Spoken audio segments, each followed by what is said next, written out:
Tonight, News 10 NBC investigative reporter Jennifer Lukey shares the story of a young single mother from Hilton with incurable breast cancer, working to help spread awareness about the metastatic disease.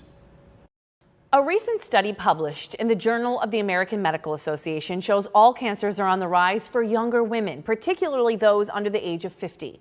Brianna Manerick is living that statistic, a single mom, just 29 years old. Her breast cancer is treatable, but no longer curable. One more time.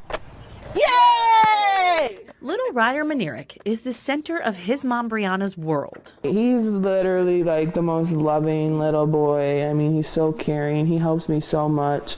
It's just the two of them. So when Brianna started having arm pain a little more than a year ago, it took her a few days to get to the hospital. Within hours, she learned she had a tumor. I remember waking up out of the surgery where they were finding out if it was cancer or not. And I remember my mom and my best friend, Kim, they were crying. And I remember just crying with them because I just knew that it was bad. The arm tumor was actually secondary to the source of it. I was diagnosed with stage 4 metastatic breast cancer at 28 years old. Metastatic means the breast cancer has spread too far, so it can only be managed, not cured. So I have tumors in my arm, in my hips, in my tailbone. I have one in my sternum, in my chest. Originally, Brianna was given a year to live. I have already been through 24 rounds of radiation on my hips and my arm. And that bought her some time. Her prognosis has been extended to 5 years. She and Ryder are doing the best they can to make the most out of every day. I cherish life so much more. I mean, I cherish my relationship with my son so much more. And it's been 11 months and it's been a long ride, but I'm ready to keep fighting for more years. A recent study found that the 5-year survival rate of women diagnosed with metastatic breast cancer is increasing, and some women may even live for 10 years or longer after being diagnosed, especially those between the ages of 15 and 39.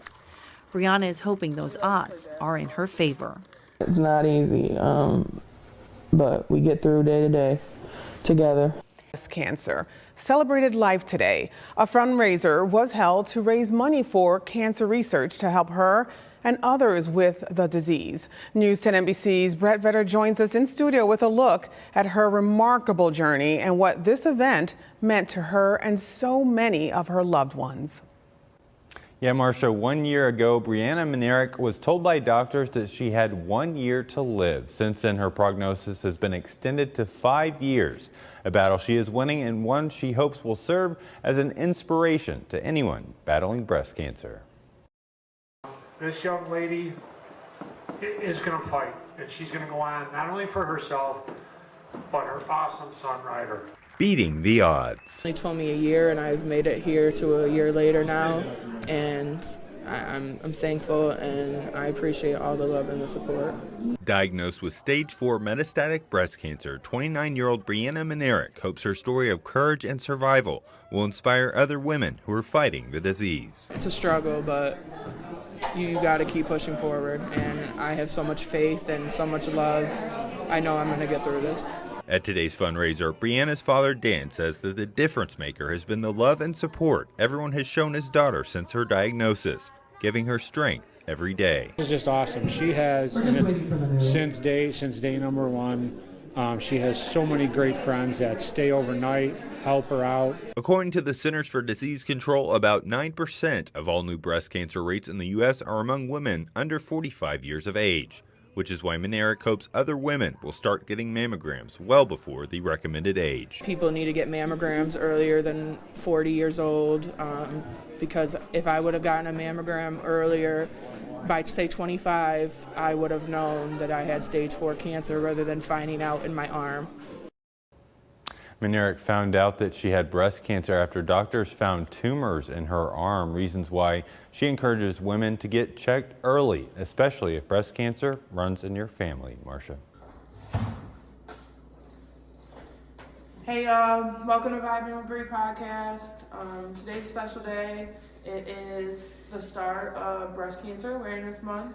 I just want to introduce my friend Angela and my friend Kiara. Kiara is a nurse who was with me when I first found out that I was, well, around the time that I found out I was diagnosed, within, I believe, a month we met, I believe.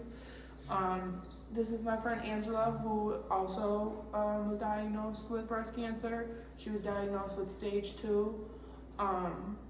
And we're basically here to tell you our stories and to, you know, make awareness for other people out there with cancer or going through anything medical-wise, and go from there. So basically, I'm gonna start off, I think, by telling my story and telling everybody how I found out I had cancer. And then we'll move on to Angela. She can tell her story about, you know, how she found out. So it was October 2022 for me, and I had gotten into an altercation that y'all may know about. It's a little irrelevant, but and I had hurt my arm. My arm, it was right here. I don't know if you guys can see it. Scar's probably about, I don't know, it's pretty big. Yeah, it was pretty big.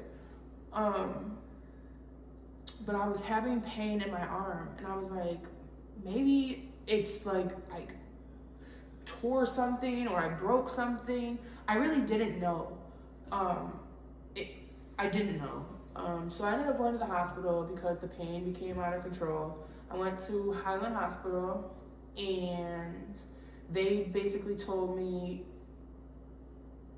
like, everything's okay. You gotta go for another testing. I can't remember what it was. I believe it was an MRI.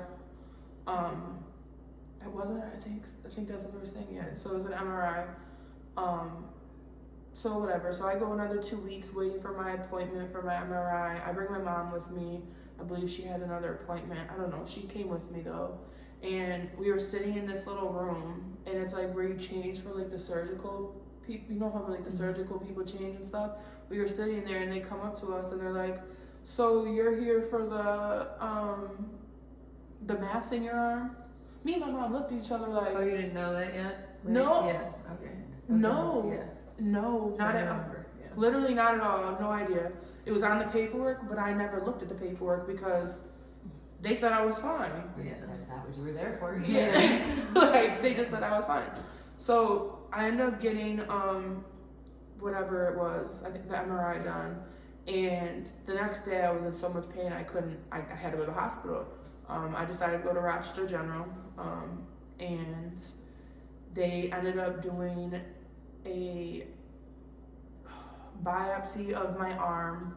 Yeah, there was like it was like a minor surgery, I believe. It was like a minor surgery, and they did the biopsy of my arm. They put me to sleep and all that, and that's when they found out that it was cancerous. At first, they did not even expect breast cancer because it was in my bone. I think it was like either like leukemia or lupus, or not lupus, but I can't remember what they originally thought that I had. But it was just like unbelievable. So once it came back as cancerous, I was admitted into the hospital. And then what happened after that? How old were you at the time? I was 28. Yeah, I was 28 years old. I'm 30. I feel like at that point, when you first were admitted, you were just like kind of out of it because you were on so much pain. Yeah, I was on so much pain. Because your pain wasn't controlled in the beginning. Well, really not ever, but in the beginning because they didn't know what was wrong yet. We will get into that. They didn't know what was wrong yet. So at that point, you were pretty out of it. Yeah. So, but anyways, it came back. I ended up having to go and get an MRI, and that's when it came back with a mass in my breast. So at this point, we knew that it had to be that we were thinking that it had to be breast cancer. But then I had to get another surgery, and it was to sample so they had to cut like, so they had to sample that, and that, so this is like in like a week and a half's time frame, because you know everything takes like 2 to 3 days or whatever, it takes forever. But so I remember I went in for that surgery, the one of my breast, and they like it was like this big. They like cut it open just to test it, And I remember waking up, and it was my mom, my dad, and my friend Kim, and they were all sitting over the bed. And I woke up from surgery, and I'm like, why is everybody like? It's not funny, but I was like, why is everybody like staring at me like this? Like everybody has like their hands on me. I'm like, what's going on? Like my feet, you know? Yeah. I'm like, what's going on? Like, so I think it was my mom that told me like, you have stage 4 breast cancer. I lost it. I mean, I lost it. I didn't even know how to handle it. All I could think about was like my son. I'm take whatever. Because at first they were talking about cutting my arm off or amputating my arm, and I was like, I don't care, take it. If I can live, take it. But yeah, so that's basically how I found out that I had stage 4 breast cancer. Do you want to tell how you found out that you had stage 2? So, I mean, my story is very different. We're similar, but we're so different, which is so We're crazy. definitely walking different paths, but in the same direction. Absolutely. So my father was actually diagnosed with male breast cancer, which really doesn't happen very often. And because of that, my sister and I, that put us like in the high risk category. So I had, mind you, I just turned 40 right before my father was diagnosed. So I just had my first mammogram, and that came back clean. Wow. And then they're like, okay, I want you guys to go for a mammogram, and then 6 months later do an MRI and just continue on with that. So my dad was double treatment, and I went for my very first MRI, and they called me on the way home, and they said that they found a mass, and could I come in the next day for the ultrasound. Brought me in for the ultrasound, and the doctor, it was actually the doctor who was doing it, and not the nurse, which I thought, okay, I'm in deep shit because already I'm really nervous. And as soon as she put that Doppler on my breast, and we're both looking at the screen, you know, the tears started coming down my eyes, and she put her hand on my shoulder. You see it? I saw it, and I just knew. It wasn't a perfect circle. It was very distorted. It was awful looking, and she's like... That's literally like watching your fate. I couldn't even imagine. It is. You don't know what... You're just frozen right there, and she's just like, we caught it early, you're going to be okay, and your dad saved your life. They did another mammogram right after that, and they still didn't see it, so wow. It's beyond grateful for my dad. You know, things happen sometimes for a reason, and it sucked that he had it, but if he didn't... It saved your life. It did. By the time you would have caught it, it would have been metastasized for sure. Yeah. Literally. Yeah, so that caught me by surprise. I wasn't expecting that. Which makes me wonder, which brings me up to a topic. I wish that there was something that I could do and my fellow sisters could do, breast cancer sisters could do, that we could, you know, I'm so big on, why are we getting mammograms at 40 years old? I was diagnosed 12 years prior to the age of 40 years old. Why do you think that is? Because... Is it because that's like the normal age? I'm trying to think of the right way to say it. I think it's more so that even at 40, people don't want to come in for it, and healthcare as a whole is so short-staffed and just underpaid, undervalued. Half of us don't take our own life serious. You know what I'm saying? So it's hard to get people to come in and like, okay, think of you at 28.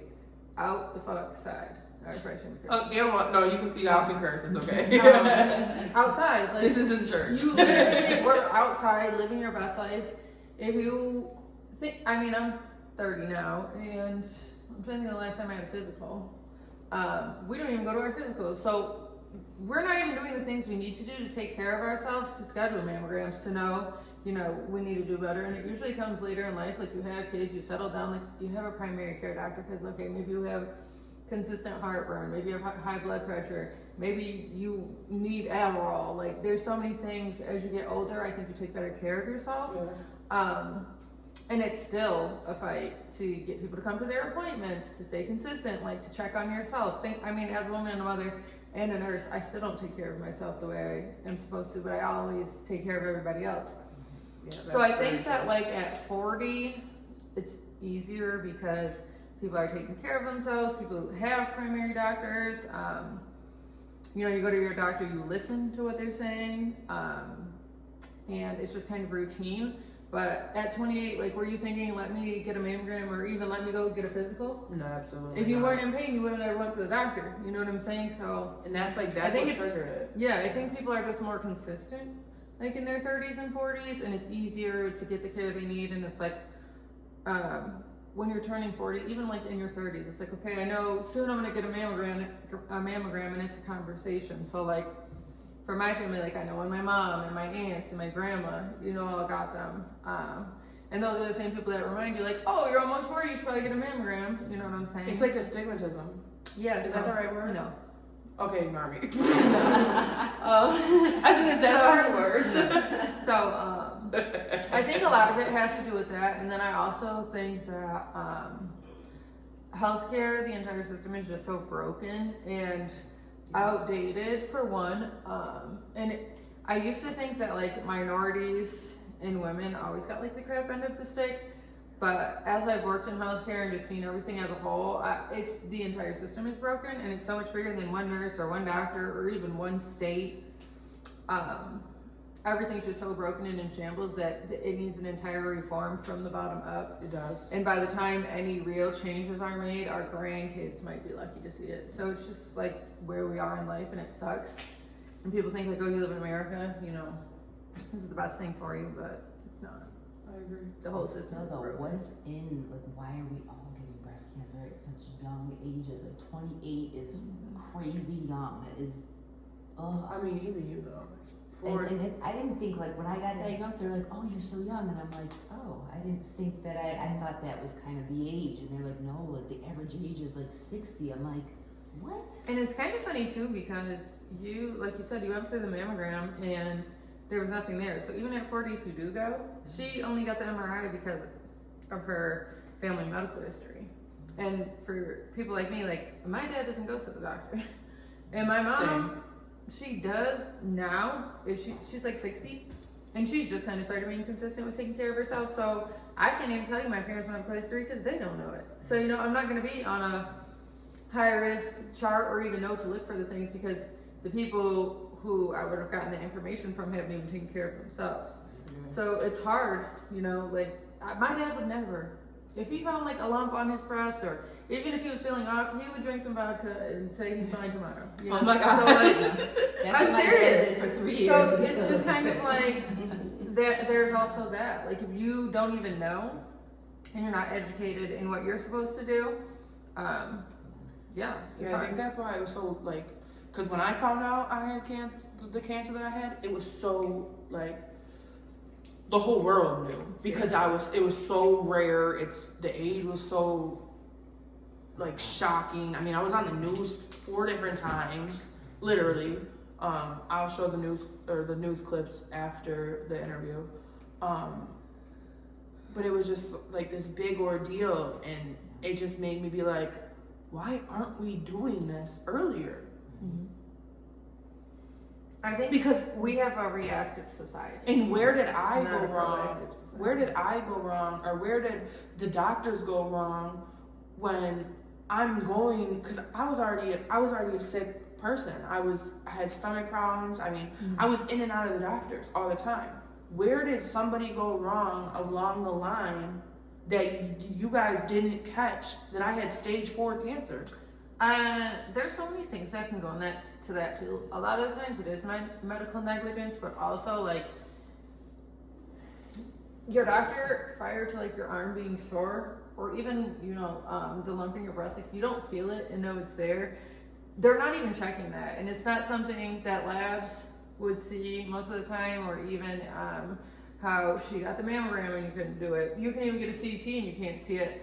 There's so many things that would have to be done prior to you getting an MRI for you to even really need one, because they always say like the risk can outweigh the benefit if there's not really like a big genuine concern. But it's not necessarily that they even missed it. It's just that like they weren't ordering the right testing, and like an MRI is such a, it's not really a big thing, but it is a big thing. And then there's wait lists to get on everything. Like if you're not in urgent need, No, for real. I can order you an MRI and you get it. What are we in October? You might not see a doctor till March or April, and by that point, what could have been the size of a penny is now the size of a golf ball or a softball, and you're just in that short period of time, like it wasn't emergent then, but now it is, and now you can't even really do anything for it. And then people with their cancellations, like you waited 9 months for an appointment, you miss it for whatever reason, that's taken away from people who can come. And one thing I hate about the healthcare system right now, and most like offices and even hospitals are operating like this, like they don't have a cancellation list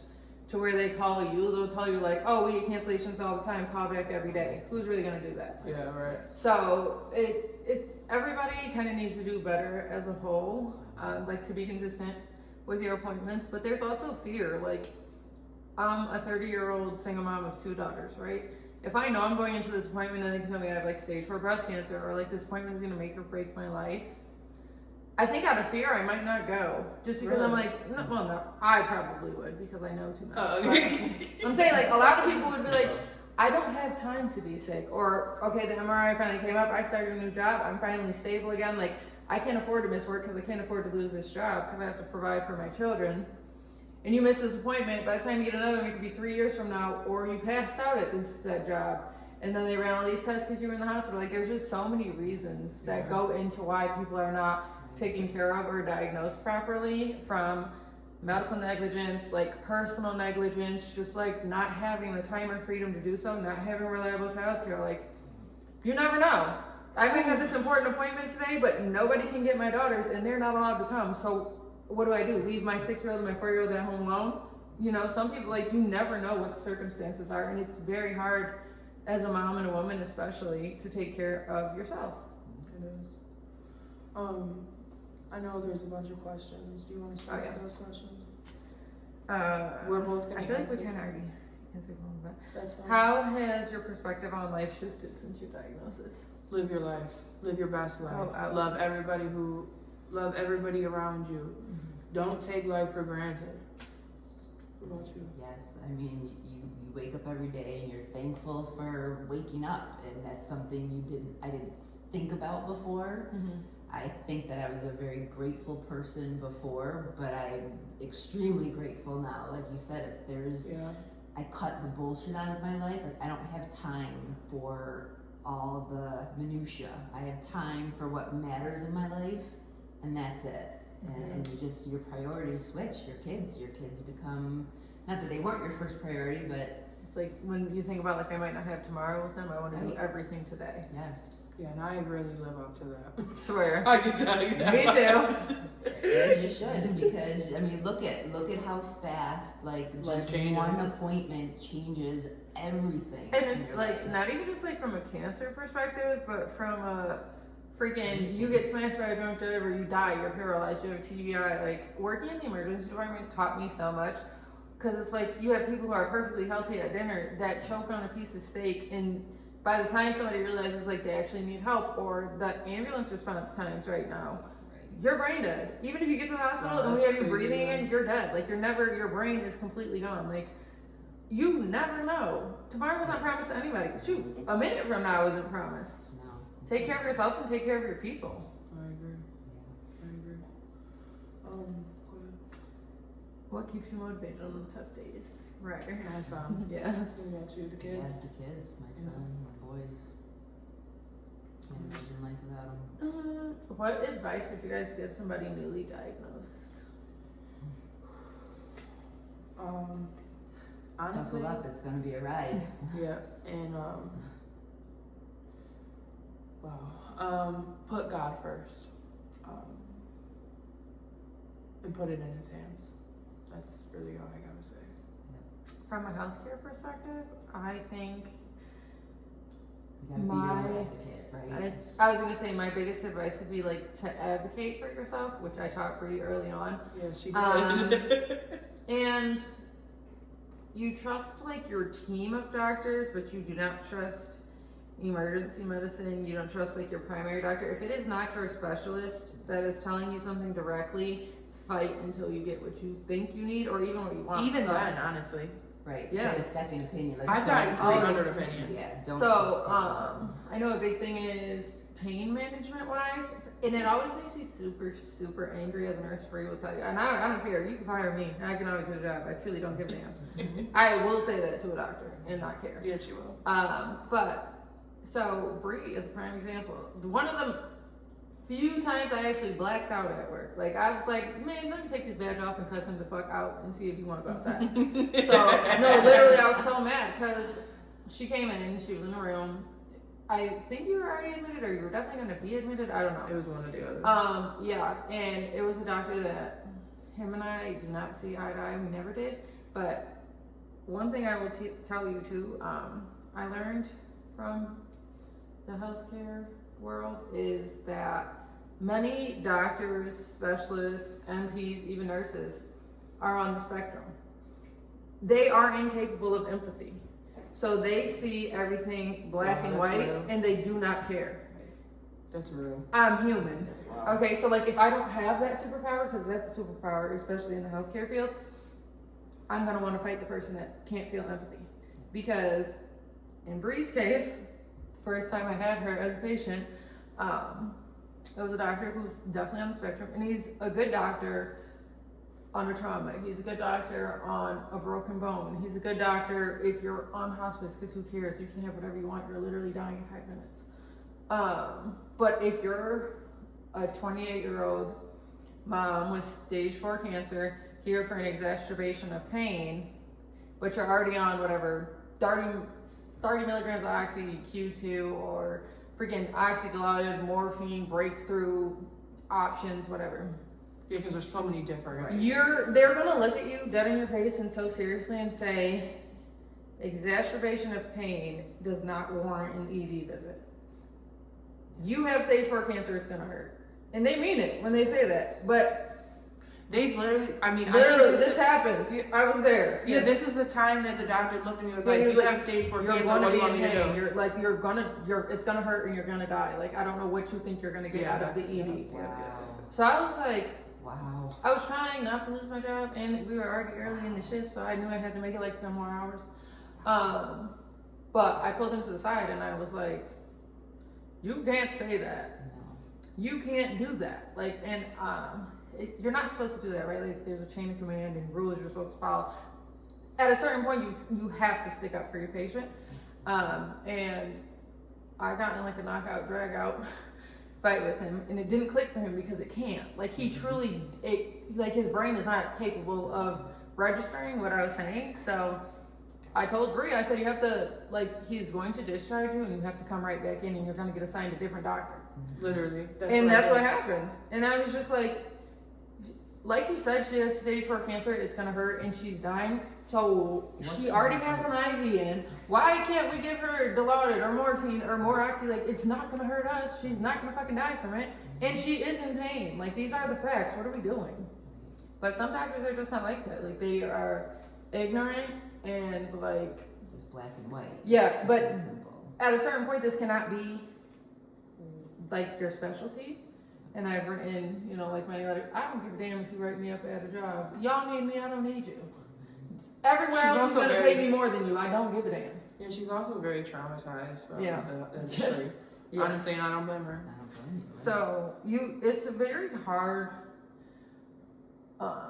as people can't really make a change. So like, it's like you do all of the work, but you don't make any of the decisions. You spend all of the time with the patient, but you only have so much control over them. Like, it's very hard, and the doctors just don't care like they should. And I can also say, not even just like being on the spectrum or lacking empathy, everyone all around the board is burnt out. So if you are, you've been here, 7 times this month for an exacerbation of pain due to your cancer or whatever, like, sometimes you're gonna meet ignorance or just like annoyance or the black and white, and it's not fair to you and it's not right, but there's often bigger things going on too. So sometimes it's hard to separate. Like, that day I'm the best nurse ever for you, But the next time you come in, I might be the worst nurse you've ever had because you're in room 6, my patient in room 7 keeps coding, and every 5 freaking minutes I'm running a code, doing CPR, running to the med room back and forth, like trying to keep their family out. And you're allowed to do, but I cannot give it to you right now because the person next to you I'm trying to literally keep alive in this moment. So you're not met with the best care, and if you don't have a good team of doctors that listen to you and like help you kind of at home, and you have like breakthrough meds, coming to the emergency department, you're gonna have more negative experiences than you do positive. Like maybe 1 every 7 to 10 times you feel like you were heard, you got what you needed, you were able to like break through your pain, and those other times you're just gonna feel like nobody gives a fuck about me. And it's not that, you just were not important that day, which sounds bad. But in the grand scheme of things, and like my caseload, or you know, my 3 patients, my 1-to-3 ratio, I have somebody who should be in the ICU, there's not a bed for, that needs to have 1-to-1 care and is also coding. So I'm not gonna be able to meet your needs, and that's wrong. Hopefully the float nurses can get to you, but I cannot, when your call bell goes off, I don't even know. That's crazy. So it's really hard to balance for us too.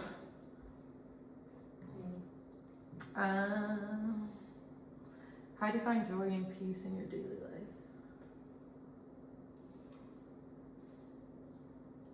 Positivity. I'm real big on word of the tongue, meaning I talk life into myself. That gets me through the day.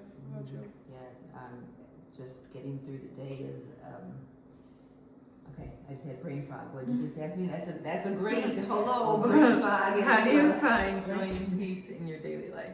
That's literally the story of my life. So You gotta make it, right? You surround yourself with the positivity and the people that matter and the things that matter, and you focus on that. And something I for both of you guys and everybody too that could possibly be going through it is, my main thing that I always tell my patients is like, give yourself grace. If you did nothing today, that's okay. You were literally dying, or you literally have cancer, and you're in pain that most people cannot even begin to comprehend. So if you do nothing today or for 2 weeks straight, like that is okay. And anybody who makes you feel like it's not is not somebody you need around you. Like you have to give yourself grace because you're gonna fall short often. that's the hardest thing to do, though. I found out that to be very. And you know, for you guys who are young, it's probably like I should be able to do this. You know, like the frustration of not being able to, but you can't, and that's okay. Especially being parents. Right, single. You know, being a single mom, and you can't give yourself the time and the grace because you know life is still happening. And I can't even imagine the balance between like knowing you need help and like pawning them off is not the correct word, but like feeling like, okay, I've pawned them off for 2 weeks straight, but also wanting them with you every second because you don't know how much longer you have. Like that's got to be such a hard like line to, you know, teeter or whatever. I want to bring up like physical appearance, you know, losing hair aspect of cancer, losing your breasts through cancer. Personally, myself, when it comes to the outside of myself, I feel like I haven't really had to deal with that. Actually, I couldn't even imagine having to deal with that. But I know that, you know, Angela's been through that part. Like, tell me what it's like. It's awful. I couldn't have ever imagined it to be this hard, and when you're going through it, right? And then after, and now you're left with this, your body, and even going, you know, if you're having surgeries and you're going through treatment, you're still just powering through. Your brain isn't allowing you to really think about it. You're on autopilot for sure. Yeah, you're just going. So then it's all done, and now you're left. I mean, I had a double mastectomy. I have breast implants that I cannot feel. You could set them on fire right now. I wouldn't know. I can't feel anything. So I don't like to even wash myself while I'm taking a shower. Do you feel like disconnected from your body? Totally. These things are not mine, and I couldn't things like that. I liked my boobs before, and they're not my boobs. but can I handle being flat? I couldn't do that at my age, so I felt like getting the breast implants was the right thing to do, but I don't want to be naked. I don't want to even look at myself, let alone, you know, my boyfriend, he's like, oh, you're so beautiful, and I'm just like, like, I love you, but like, do you really mean that? Because you said that before, and now I'm really different, so, you know, it's hard. That's another topic. This is a hard topic for me as well. Sex. I know it's kind of like a weird, we're talking about sex, but like, no, like, it really, it's awful. It really makes a difference. And it's like, I understand that like we have breast cancer. Like, okay, I'm gonna talk for myself and then I'll let her talk because I don't want to talk for, you know. But with myself, like, it's hard. I'm 28 years old. I just got out of at the time I just got out of a very, very lengthy relationship. And, you know, I never thought that I would be having, I can't say sex problems, but like, sex is the last thing that I even want to think about. Like, nothing about it sounds good to me, nothing about it, and it makes you like go crazy because it's just like, I should be wanting to do this. I should be wanting to have sex. I should be wanting to do this for my partner, this, that, and the third. And then you comes in guilt where it's like, well, if I'm not getting it, or if I'm not giving it to them, they're gonna get it from someone else. Or something else, I mean, or you're not meeting their needs. And it's just like, I'm not gonna force myself to try to enjoy something that I'm just generally not enjoying. Or not even force yourself to enjoy it, but just like lay there and take it. Right. If I have to do that, I don't want to do that. Yeah, and it definitely, I can relate to that. That's something that was a major part that I was struggling with. Now it's kind of sad because now I'm just like so content being so alone that I just like, sex is just like, what is that? Right. Like, what is that? Like, I don't even know what that is. There's so many other things. Yeah. So, but it's kind of sad because just because I have this cancer, I shouldn't have to be like, well, since I don't want to do this, that, and the third, I just got to be alone for the rest of my life. And then I'm terminal, so I'm just going to die alone. And it's just like, you know, like a million different thoughts go through your mind. And it's like, and then for you, you're in a relationship, so you understand where I'm coming from. Like when it comes to the sexual aspects, I'm sure that you feel like a lot of those same things. I mean, how does that go for you? I mean, at the time I was 41, like I feel like they say women are in your prime sexual 40s, in your 40s. We had a great sex life, and then all of a sudden, you know, you have this diagnosis, and it just changes everything. Let's just start with foreplay. I can't feel my nipples. Like, to me, that was always a great form of pleasure, and kind of the segue into something else. So now he has to figure out, or I need to tell him something different to do to get me in the mood, because Lord knows I don't have any sexual thoughts anymore. I was thrown into menopause. And is that frustrating for you guys? Like, because you're trying to tell somebody what you need, but you also don't even know what you need, and you also like, that would be so discouraging for me. You know, like trying to learn, especially when you're, you know, like you said, you were in your prime at this point. Like you thought you had cracked all the codes, and now you have to like start over. Right. I am not a good learner, and I'm not patient. So like for me, I would just be like, you know what? Especially something I'm getting frustrated naturally, right? Yeah. Like sex comes natural. And now I'm crying because I'm frustrated, and that's not attractive. Right. Like, Like having to force yourself through it. It's like, it feels like punishment, more punishment. Right. But and you do it. And I'm not saying that I'm forced to. I love to be intimate, but my partner would like to be intimate a whole lot more than I don't think about sex anymore. I never have a dirty thought in my head anymore. Where before, but it's not your like fault. it was so it's different. Literally your body, right? You know, it's like that part of you had to go. It's gone in order for you to still be here in any capacity. Right. So, do you think menopause has a lot to do with it? Yeah, I think that in general, absent cancer, and then you take into effect, like for Angela, you said Angela, right? Yeah, sorry. Like the way you look and like not even being able to touch yourself. And then you're not feeling like she has everything working against her. It's not even just like your hormones aren't really making any sense, or like you're not aroused, or you're having hot flashes. It's also like I look in the mirror, I don't even recognize myself, or I see these scars, and they might be beautiful because I survived, and I got these implants, but like it's not even what you physically look like; it's the mental and emotional scars that are like burned into your brain. Right. The confidence, like I have no confidence even in myself to be sexual. Like I just felt so little. Like a shell of yourself. I feel like confidence is sexy, right? You don't have to be the most beautiful person in the world, but if you know how to work it, you're looking great, you know? So to lose that and not be able to get it back.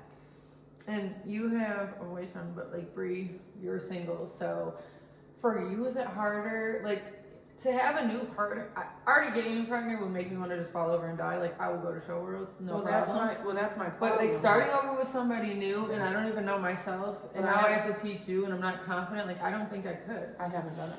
Yeah. And I think that's a part of why I was you have to be so comfortable with somebody to even try. Which is why I was stuck in a situation that maybe I shouldn't have been in, just to, you know, to fill that like void, you know, because I can't even sit here and be like, because I'm just gonna be honest, I haven't had sex with more than one person since I've had cancer. So to go out of that box, I haven't gotten there yet. And that one person that you were already comfortable with, and you're still feeling like this is not what I want to do. How would you start with somebody new? It's just not even. I'm like that from like my own life in trauma. So like adding in all of that, I can't even. I would rather, like, I'm okay being alone. You know, like I think I would be in the space you are, where it's just like it's so much easier to be by myself than it is to put in the effort to try to help somebody else live me back to life. And help somebody else understand too. They have to be. And men aren't patient. That's what I'm saying. Don't have a clue. As a new partner, they barely can do it. In the beginning, it's supposed to be young and fun, and it's supposed to be like, oh, let's pull over real quick right here, or like, oh, as soon as you get here, like, meet me in the laundry room, right? Like the things that make it fun. Now it's like actually at 7 p.m. on Wednesday, is your schedule open? Mine's open. I have like a 30-minute window where I won't have my kids, so like if you can get here like 7:01, we got to like 7:17. Not a minute over. And like, I don't have time for foreplay and all that. This is what I want. This is what you want. Like, literally, just drop your shit when you get in here. I'm on it. That's how I have to function right now. Like, I'm a single mom of 2. Like, I got a 17-minute window for you, bro. Where are we meeting at? I can't do that. I'm completely screwed. And that still happens like maybe once every 6 months when I'm really about to choke a bitch. I'm like, let me just call this one man that I shouldn't be with. Aren't you in a relationship? Girl. All right, we won't get into First of all. We won't get into that. Ask me tomorrow. I'm not having a good day today. What's I'll ask you. What's a conversation you wish people would stop having with you? That's interesting. I wish people would be like, oh my gosh, your hair. Stop looking at my hair. Like, yes, I have hair now, but don't bring that to attention, because I used to have gorgeous hair and now I don't. So thank you for pointing that out, because I'm feeling really hurt about it. Anyways, but I guess you wouldn't know that. But it's still not appropriate, like common sense. But you know, I mean, everybody, and then. I mean, shit, I asked her that question earlier, so I'm sorry. I love that, Bree. I love you though, because you're honest. Like, it's okay, but you know, it's. But I also don't know what it's like, because this is my. I mean, it's fucking scraps, but it's my hair, so I just can't even. Like, I haven't been in that shoes. Wait, can you add, what was the original question again? You just messed me up. Like, when conversations that people wish people would stop having with you. And she said, like, about her hair and stuff. Being ungrateful. Really? I'm ungrateful? Like, somebody... Wait, what? Someone called you ungrateful? For what? Because your hair grew back? Because I was voicing my frustration at... I'm not the friend you could ever bring in public. And I was just like, wow, I'm grateful. We're gonna have to fight. Like, can I just like wallow in this for a couple of just because I. You can wallow in it until the day you die. You would have robbed of so much at 40. It's maddening.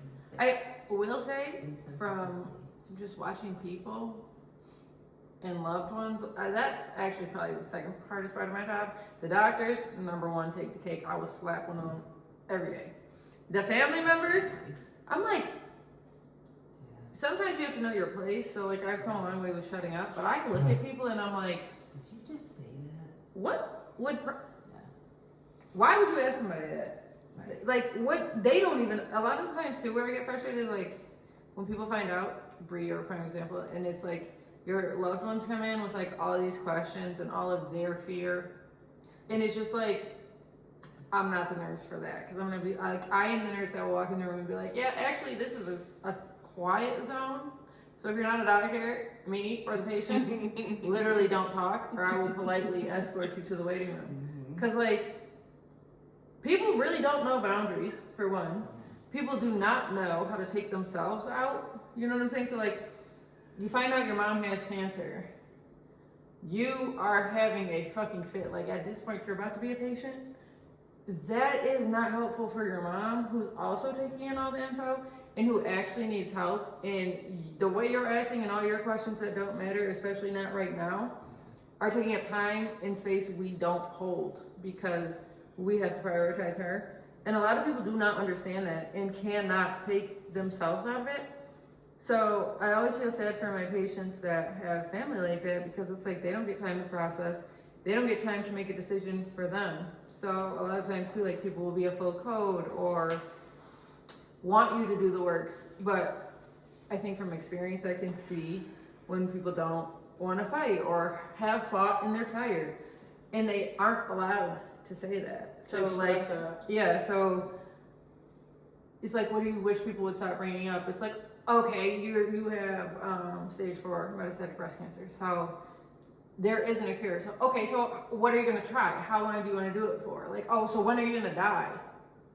You don't ask. I've gotten asked the craziest questions. Not by family. Like, when are you going to die? Yeah. You know how many, like, families will come in and be, okay, so, like, what's her life expectancy now? It's so crazy. It's not funny. But And it's just like, it's just true. It's people's priorities are never where they need to be. Or people will be sick. Or, okay, but you're 28. I don't know your situation as far as like what your finances were, but like I'm 30 and my kids would be like beyond set if I died, but that's because of my job. So I got life insurance early in life because I saw. See, I never had life insurance. But exactly, like at 28, and now I can't get who it. Has like exactly who has life insurance for their kids? Or you're 40. How old are your kids? 18 and 20. Okay, so your kids are 18 and 20. You never know the relationship people have with their parents either, which is kind of funny. Because you'll watch shit unfold and it's like they hate their parent. Like, but so the tough conversations that have to be had between family, I feel like are often had with outsiders from what I've seen. So, okay, you find out you have breast cancer, but you're 28. You don't have life insurance and all these things, right? But your mom comes in and she's like, okay, what life insurance do you have? Like, what's your plan for a rider? What are you gonna? Yes, How is that the first thing your brain goes to? Or people who will ask, like, okay, what's their life expectancy? And you say, and they look right over at their parent and be like, well, is your life insurance up to date? Yeah, see, I'm glad. Oh, honestly. what is your car paid off? Is your house paid off? Like, these are the questions people ask. Or I never had to deal with that. I see family like, okay, you're young, your mom comes in, she asks you all those questions. And, or say your great Aunt Bertha that you haven't seen since you were 3 decides to come to the hospital because you found this out and she's so distraught, but can't even tell your middle name. That aunt is going to ask your mom, well, who's going to get her kids? Well, who's going to pay for all this? What the fuck? Nobody cares about that right now. Right. It's not going to fall on you. Well, did she set up life insurance and stuff?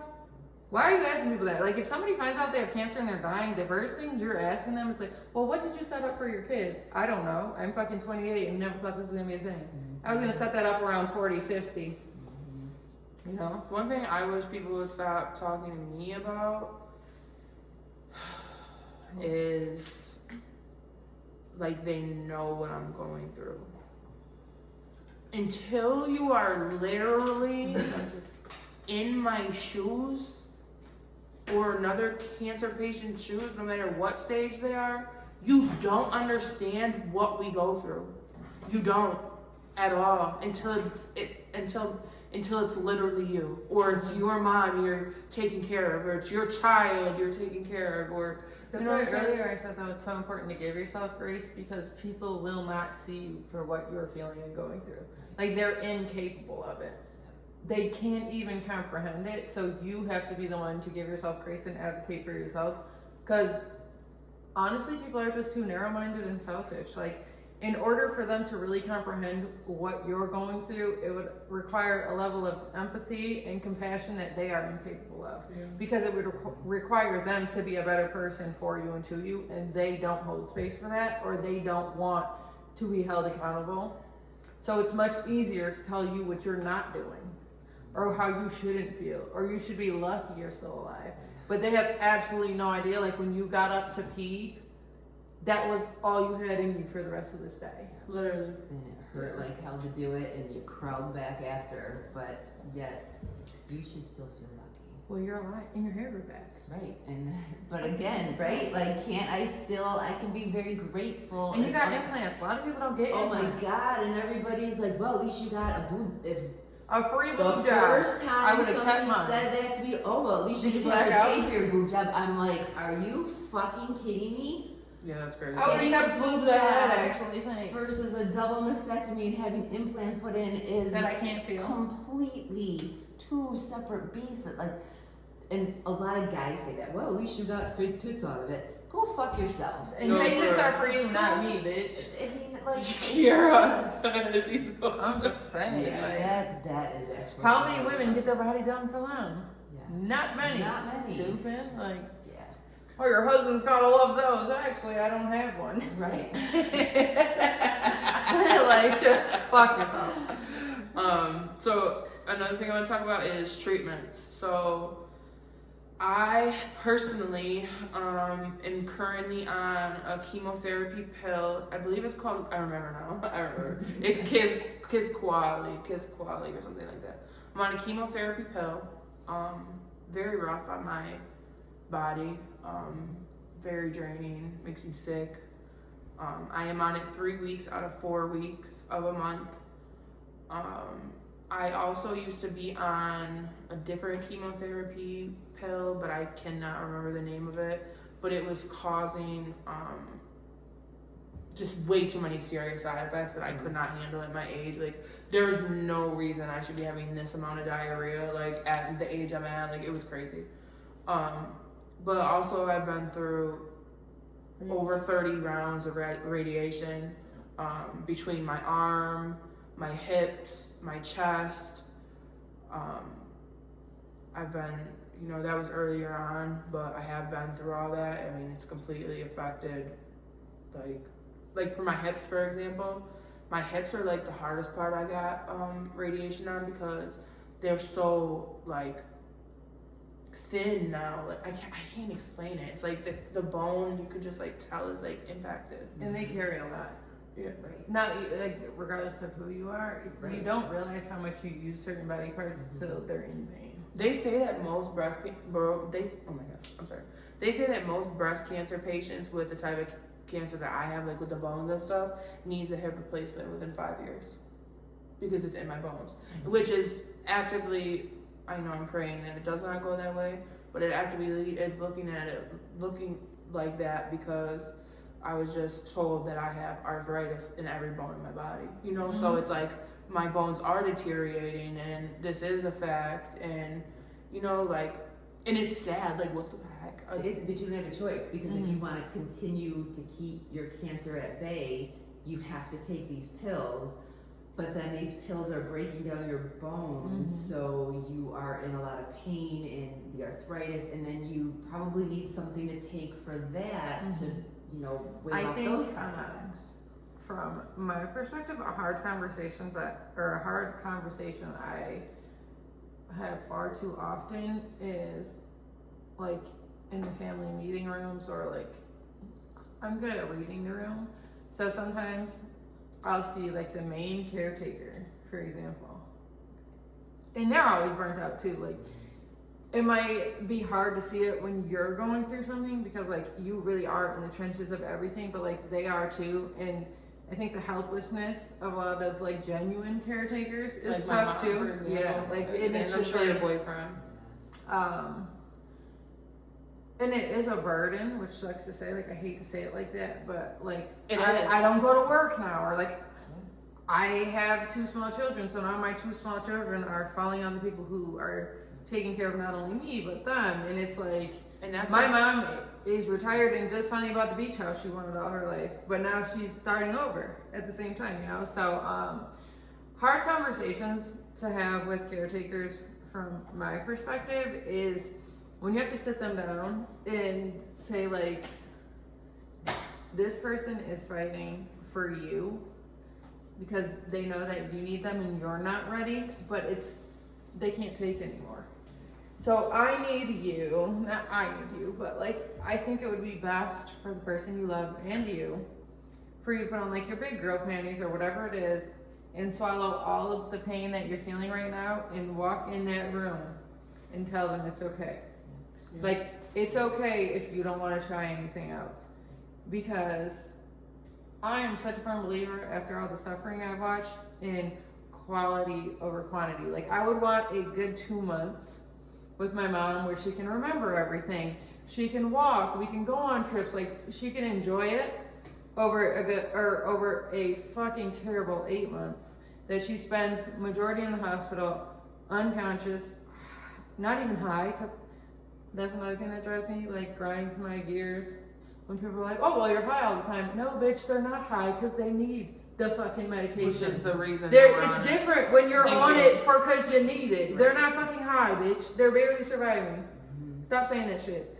So, like, that's a good one. I want quality over quantity with the people that I love, and it comes from like being educated about it for one, but also like, what is those 8 months if you got nothing but suffering out of it? I would rather the 2 good months where you make memories, you take trips, you have hard conversations over 8 months of watching you die slowly in a bed. You can't eat, you can't use the bathroom yourself. When you sit up, the way you wince and cry in pain, it makes me want to fall over and die. Sometimes you have to tell the caretakers, like, this is no way to live and they're doing it for you, and you have to go in there and say it's okay to stop. Because it's like, you also get to a point where you can't treat them anymore. Like, you can get maxed out on pain meds. It's a lot. But when you get to that point, like, I can't give them anything else because it will compromise their airway. They won't be able to breathe on their own. Yeah.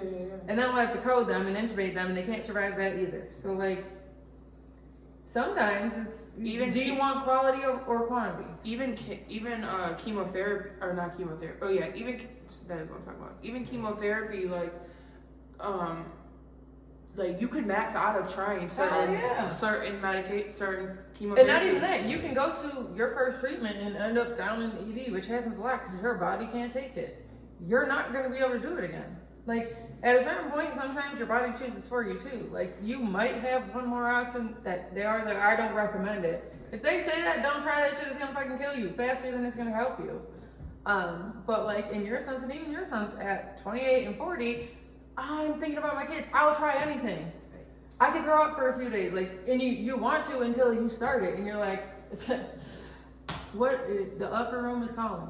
I'm good to go. Yeah, like, I can't. It's a struggle. It's a struggle. Hell yeah. So I think, Bria, you said you're on like hormone blocking therapy. So they you are as well, right? I am as well. Yeah. They want you either 5 to 10 years, depending on. Mm-hmm. Mine's for life.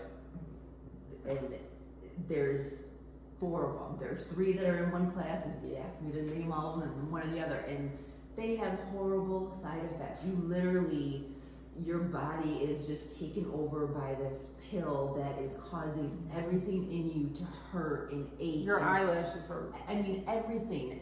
But if you don't take it, you're going to die.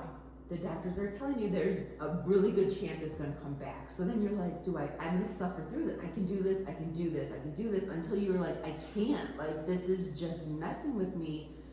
But you have the medical professionals who are just like, you need to take this.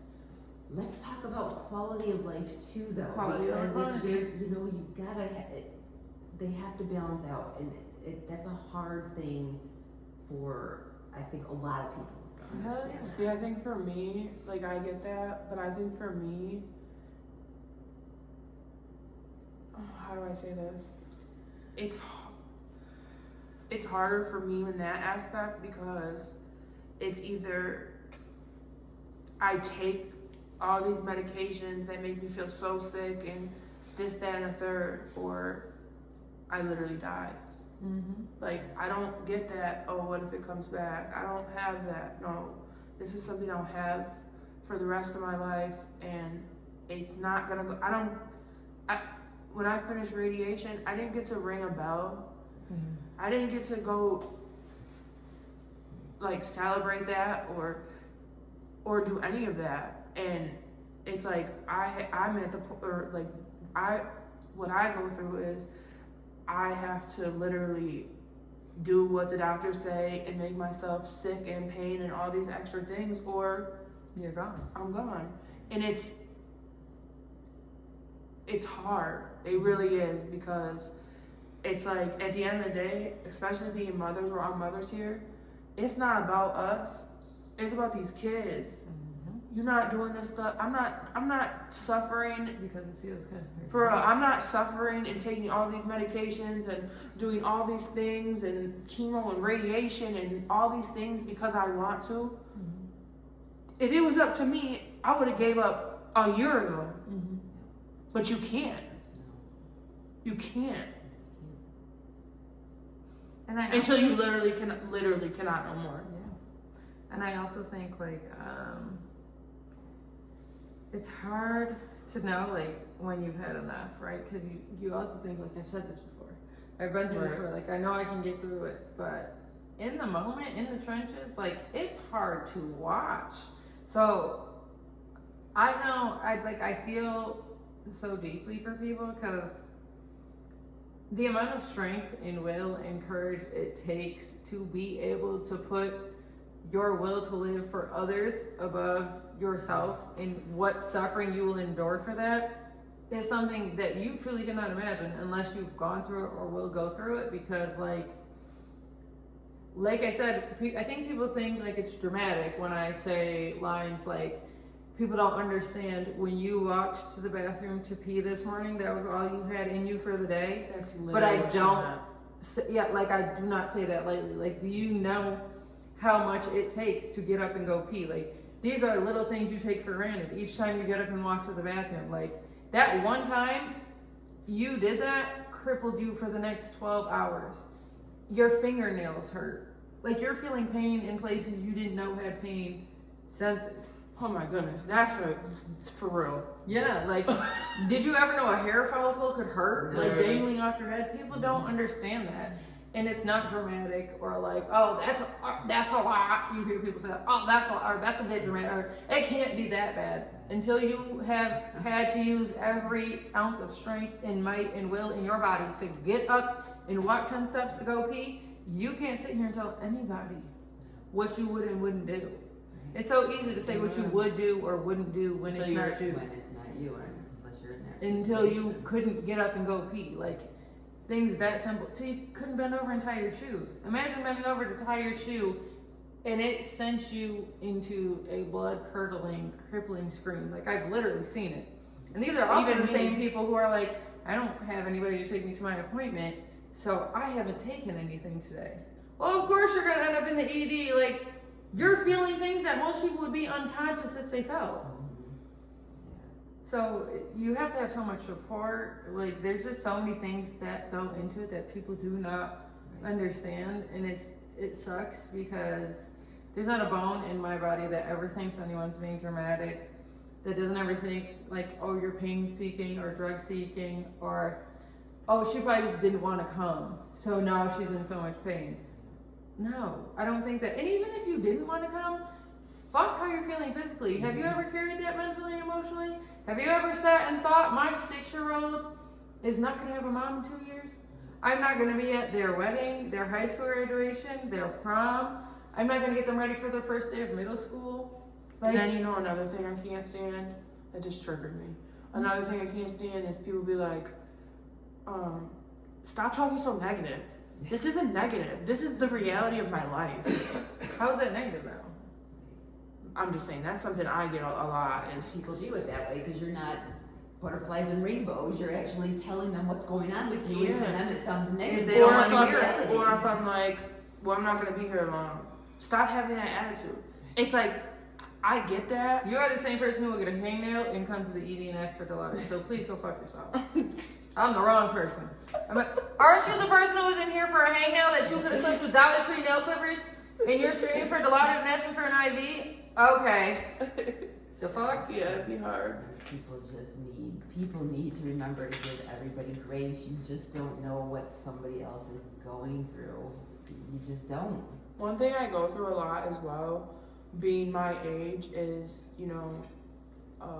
like arguments, or like, for example, like arguments with people. Like, if I'm, you are very well aware of what I'm talking about, but like arguments with people.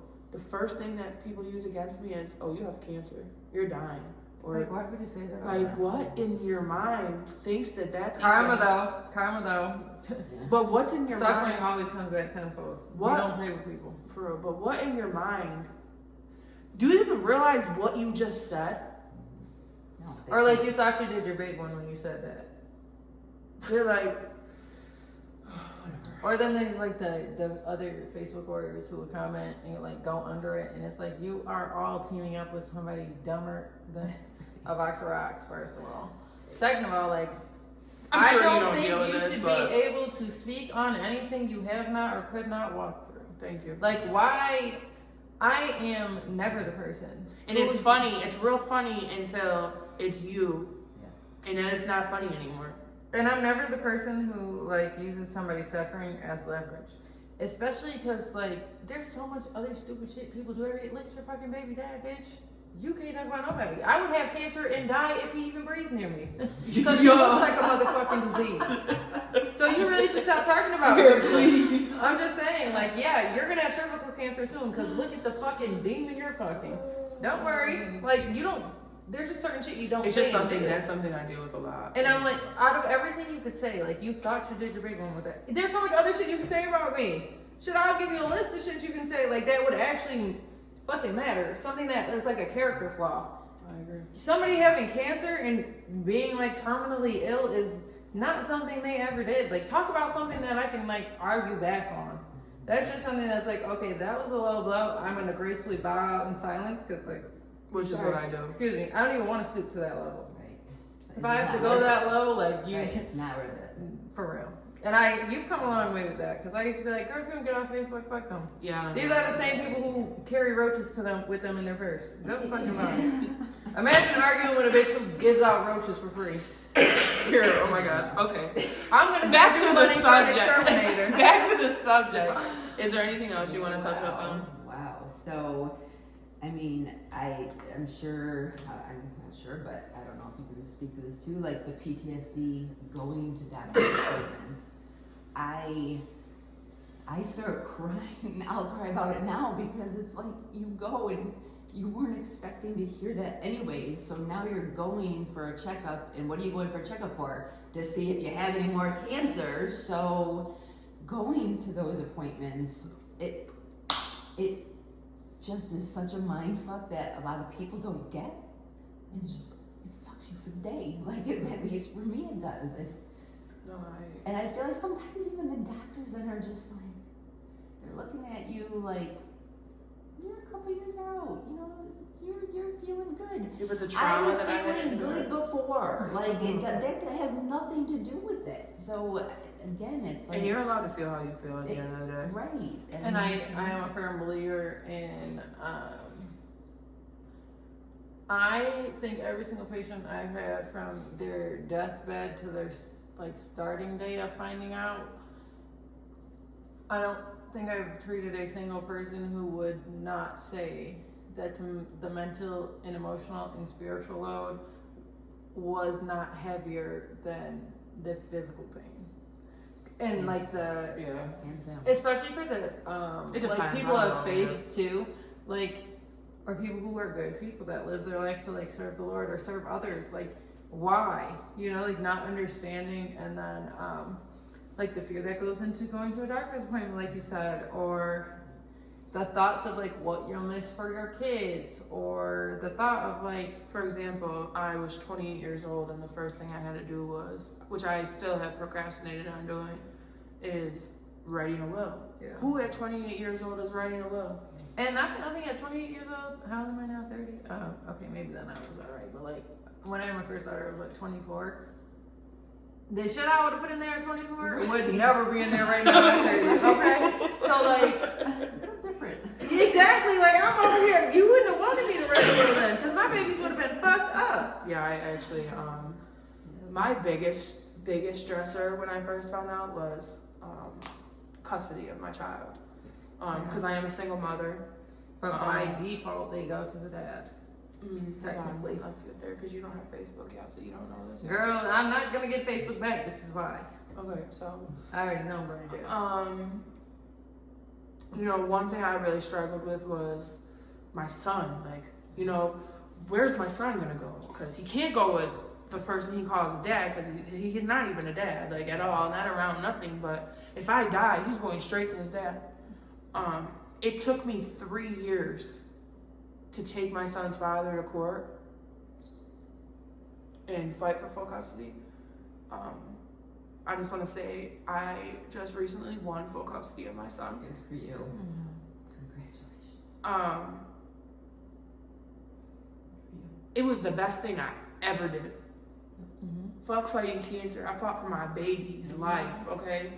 And I mean, nothing in this world took off a weight in my chest. Didn't it? And then that. It's so funny because we know I have we know kids with boo the fool, so I'm the fool though. I always say that too. Like people think nobody's more mad at me than me. The fuck? Like for the nigga that I can hello. You know, like Word. I'm the biggest dummy. I'm not ever gonna put it on him. I'm dumb as hell for that. But like when I think about it, if I died tomorrow, my kid's dad could not tell you what school they go to. He couldn't tell you who their primary care doctor is. He couldn't tell you what medications they're on, if they have allergies, what shoe size they wear. He can't even tell you if they have a birthmark. And the amount This is the person who's getting my kid? He doesn't even know their birthday or how to spell their name right. Yeah, I agree. And the What amount of support that a child needs when they lose their mother. And not somebody who's gonna bash you for, like, you know, like, oh, well, your mom's a bitch, or your mom this, or now you weren't here because I didn't let you. Boy, you weren't here because you didn't want to be. The level of accountability it would have took to be a real parent, you were not capable of. But ultimately, it's so effed, and I'm so glad you went to court for custody of Ryder, because at the end of the day, if I die tomorrow, my kids are going to somebody who is a complete stranger to them. And the thought of that is terrifying. And why is the system built that way? Like for my mom or my sisters to get them, they would have to fight through hell and high water to get them back, because they would automatically go to him. That is insane.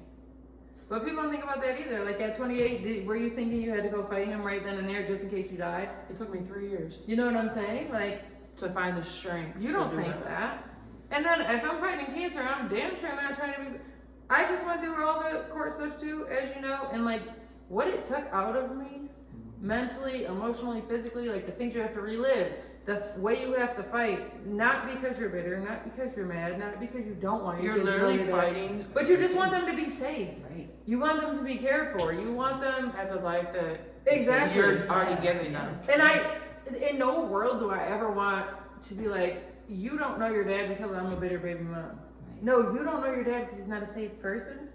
And I have to live with that for the rest of my life, that I chose to procreate with somebody that terrible. But like we don't already beat ourselves. You know what I'm saying? Like in no world ever is it a flex that you haven't seen your dad in 5 years. You know what I'm saying? Like people I don't think they take that into account. And I also think that people are evil in real life, especially certain people that Brie and I know. And you will use my death for our child's suffering, for your gain and your good, to prove a point on how, you know, like you were terrible. And then you will still use that to be shitty to my kids.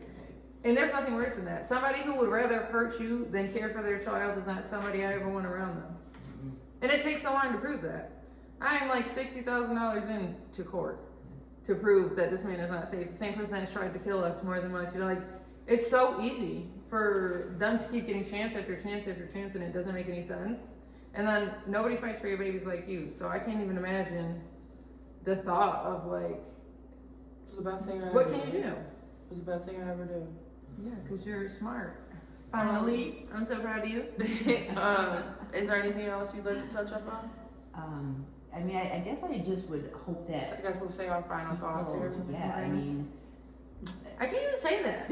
I cannot even say get your mammograms because your story is terrifying and so is yours. right. If we tell everybody right now to get their mammograms, that's not going to help them. If Yeah, you think no. But about it it's a for both start. of It's you. a start, at least, I guess. Take care of yourself. Just take care of yourself, you know, I mean. Well, and self-check. decisions. It's one of my biggest things in there. It's like, nobody knows you better than you. Like, But you my little- titties are too big to realize that there's a bump in Oh, really? I don't know. I'm on the itty bitty titty committee. God didn't love me that much, so I'm sorry. Anything you want to end with? Yeah, I guess I just would really hope that people can appreciate what others are going through, and just because you may not be in the hospital, you may not be getting radiation right now, but those are the gifts that keep on giving, and you are still getting those, you know, side effects, or you're still suffering in silence, I guess. And People I really, think- like I said, people really don't know what you're going through until it's them. right. And I feel like They expect you to be better. Like once you're done with treatment, like, oh, you look These great. are You look lifelong great. Really, because I feel like fucking I shit. thought that. Like, I mean, that's great that you think I'm presenting like that, but I'm ready to fall right here. So that's tough that we do, and we show up because you want everybody to think you're okay, right? You don't want your I know mom that's to been hard see for you. like that. You know, you don't want to make the people that care for you sad or hurt because of the way you're feeling, and especially not your kids. So you pull yourself out, you know, every time. So it's just grace. This whole world needs to give each other grace. You both made me feel like it's necessary to say, don't fucking say everything that comes to your head when you're talking to a sick person. Right. Literally shut the hell up. Right. And just listen. Just listen. Shut up. Shut Like, up and listen. don't comment on the hair, don't bring, oh, so I'm like, when are you gonna die? What the fuck kind of question is that? Like, nothing ever, you don't have that moment where you think before you speak. Like, I probably shouldn't say that out loud. I'm glad I have thick skin because somebody asked me that, I'm laughing in your face. Well, yeah. But I'm different. Or you say Time out, something Brady. sarcastic I back agree with and you're that. shocked. I do agree with that now, but in the beginning, that's not how you are either. Right. Yeah. So That's I'm right. glad that you've grown to be able to like Yeah. laugh in somebody's face, but that's a hard question to answer in the trenches, or to even hear in the trenches. Like, damn, I don't know. I'm trying not to think about it actually. Right. You know, so like sometimes the best way to be supportive is literally just shut the fuck up and be present. I agree. You don't have to buy me anything. You don't have to bring anything. You don't have to watch my, like, I just need somebody to sit in it with me. Right. Just be present, validate, advocate for yourself. Advocate for yourself, yes. If you feel like anything's off, if you have a hangnail and it keeps getting infected, that could actually be something serious. Like, Yes. nothing's ever too small, and it's better to be safe than sorry. So go to the doctor. Take care of yourself. Take care of your physical self. Take care of your mental health. Take care of your spiritual health. Just take care of yourself. Trust the Lord on all that you do. And I don't know. Be blessed. Live your life. Be blessed for real to be here. Wake up It could another day. always Be be you. blessed. It could always be you. Be nicer to people. Like this just goes so much farther than breast cancer. Be nicer to people. Yeah. Like Hold the door for the Hold old the man door, behind right? you. Like hold the door open, even if somebody's like 100 feet away. Because It costs nothing to pause. Right? Like just be kind. all right, y'all. So I'm gonna end this. I just want to thank you all for listening to us. I need to thank you so much for coming. You know.